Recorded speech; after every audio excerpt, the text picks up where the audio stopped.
குறள் கூறும் அறம். ஒழுக்கமுடைமை பார்த்து வருகிறோம். சென்ற பகுதியில் ஒழுக்கத்தின் எய்துவர் மேன்மை என்ற குறள் கூறும் அறத்திற்கு உபரிசரவசு என்ற அரசனின் மேன்மையை கண்டோம். இனி ஜீவகாருண்யம் என்ற ஒழுக்கத்தை கடைபிடித்த ஒரு முனிவரின் கதையையும், கற்பெனும் ஒழுக்கத்திற்கு சீதையையும், ஒழுக்கத்திற்கு மொத்த உருவமான அனுமனையும் பார்ப்போம்.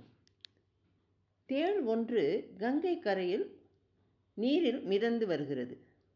அதனை கண்ட ஒரு முனிவர் அத்தேளை வெளியே எடுத்துவிட முயல்கிறார். அதாவது அதனை காக்க நினைக்கிறார். ஆனால் அது அவரை கொட்டிவிட்டு மறுபடியும் நீரில் விழுகிறது.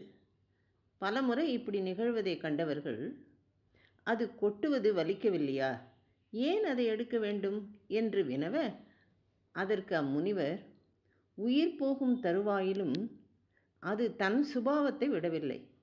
நான் மட்டும் அது கொட்டுவதற்கு பயந்து என் கொள்கையான ஜீவகாருண்யத்தை ஏன் விட வேண்டும் என்கிறார். இது அம்முனிவரின் ஒழுக்கம். அவரின் அகிம்சை தர்மம் வெளிப்படுகிறது. ஆகவே ஒழுக்கம் தர்மத்தை சார்ந்தது. தர்மமே நித்தியமானது, சுகதுக்கம் அநித்தியமானது. தம் உயிரை காப்பதற்காகவும் கூட கடைபிடிக்கும் ஒழுக்கத்தை, அதாவது தர்மத்தை கைவிடக்கூடாது.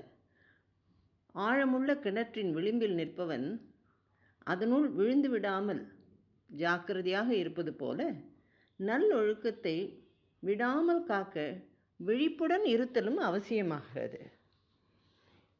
மற்றும் ஒரு காட்சி இராமாயணத்தில் சுந்தரகாண்டம் காட்டும் நிகழ்ச்சி இது.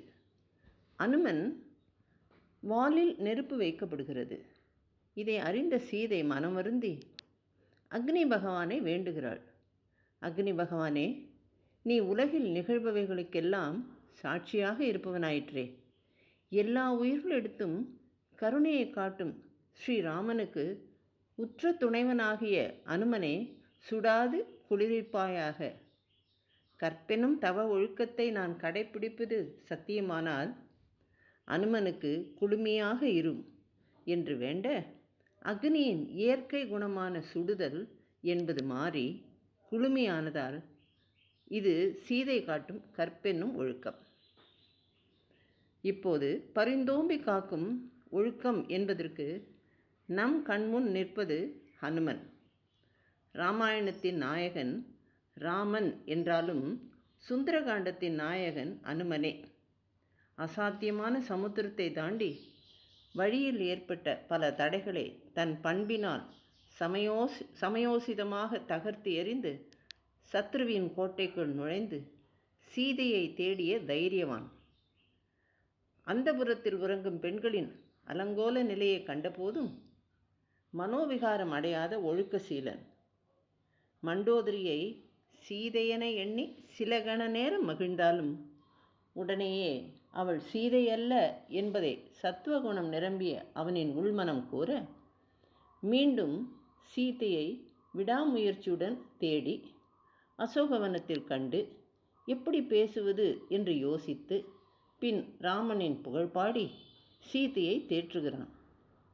சுக்ரீவனிடத்தில் தன்னை விட இளைத்தவன் இல்லை என்று அடக்கத்தோடு கூறி, ராமன் விரைவில் வந்து காப்பாற்றுவார் என்று ஆறுதல் சொல்லி செயற்கரியென செய்து ராமனின் தாசனாக உயர்ந்து நிற்பது அவனின் ஒழுக்கத்திற்கு சாட்சியானது. இனி சத்தியத்திற்கு பெயர் போன அரிச்சந்திரனின் ஒழுக்க நெறியை காண்போம். ஒழுக்கத்தில் எய்துவர் மேன்மை என்பதற்கும் ஒழுக்கம் உயிரினும் ஓம்பப்படும் என்பதற்கும் அரிச்சந்திரனே உதாரண புருஷனாக உயர்ந்து நிற்கிறான். அயோத்தியை ஆண்ட சூரியகுல மன்னனான அரிச்சந்திரன் என் நிலையிலும் உண்மையே பேசுபவன். இவனின் சத்தியத்தின் மேன்மையை சோதிக்க எண்ணிய விஸ்வாமித்திரர் அரிச்சந்திரனுடைய நாட்டை தானமாக கேட்க, மன்னனும் அவ்வாறே நாட்டை விஸ்வாமித்திரரிடம் கொடுத்து விடுகிறான். தட்சணையாக பணமும் பொருளும் கேட்க தன் மனைவி மகன் இருவரையும் விற்று விடுகிறான். அக்காலத்தில் மனிதர்களை அடிமையாக விற்பது என்பது பழக்கத்தில் இருந்து வந்தது. அவர்கள் இருவரையும் விற்று வந்த பணமும் போதாத நிலையில் தன்னையும் விற்று மயானத்தில் பிணங்களை எரிப்பதற்கு உதவினார். ஒரு காலத்தில் ராஜாவாக இருந்தவனின் நிலை இன்று மயானத்தில் ஒரு தொழிலாளியாக மாறிய போதும் பொறுமையை கைவிடாது சத்தியத்தின் கோலை உறுதியாக ஊன்றி நின்றான். சோதனை இத்துடன் நிற்கவில்லை. அப்படி என்ன நடந்தது என்பதை நாளை காண்போம். ஜெய் ஸ்ரீ ராமானுஜா.